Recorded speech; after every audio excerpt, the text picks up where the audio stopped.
క్రీస్తునందు నాకు అత్యంత ప్రియమైన సహోదరి సహోదరులందరికీ ప్రభు అయిన యేసుక్రీస్తుల వారి ప్రశస్తమైన నామంలో హుజరాబాదులోని హోరేబు ప్రార్థనా మందిరం నుండి మీ అందరికీ ఉదయకాలపు శుభములు వందనాలు తెలియజేస్తున్నాను.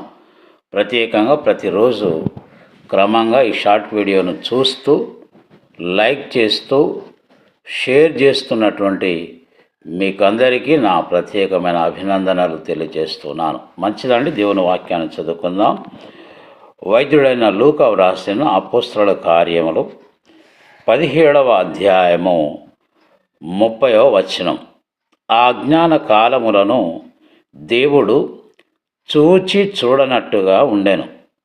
ఇప్పుడైతే అంతటను అందరూ మారు మనసు పొందవలెనని మనుషులకు ఆజ్ఞాపించుచున్నాడు. క్రీస్తునందు ప్రియ సహోదరి సహోదరులారా, ఈ మాటలు వింటున్నటువంటి మీకందరికీ ఉదయకాలము పరిశుద్ధాత్మ దేవుడు సూటిగా తేటగా మాట్లాడేటువంటి విషయం ఏమిటి అంటే మారు మనసు గురించి తెలియజేస్తున్నాడు. అజ్ఞాన కాలములను దేవుడు చూచి చూడనట్టుగా ఉండెను.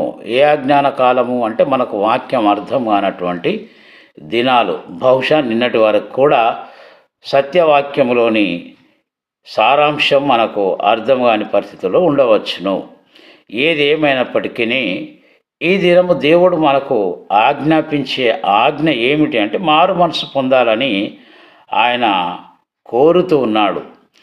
ఎవరికి ఈ యొక్క మారు మనస్సు అంటే మనుషులకు అంటున్నాడు. ఇక్కడ కొన్నిసార్లు మనకు పరిచయం ఉన్నటువంటి మన సమీప వ్యక్తులను లేదా మన కడుపున పుట్టినటువంటి పిల్లలను, మనకు అత్యంత సన్నిహితంగా ఉన్నటువంటి వారిని కూడా మనం గద్దిస్తూ ఉంటాం. అసలు నువ్వు మనిషివేనా అని అంటూ ఉంటాం.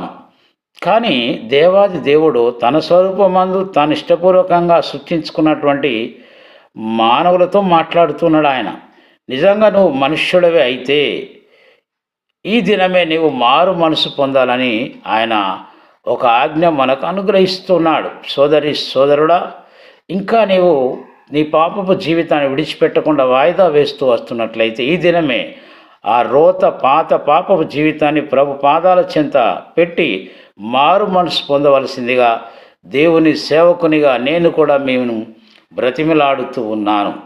గమనించండి, గ్రహించండి. నేడే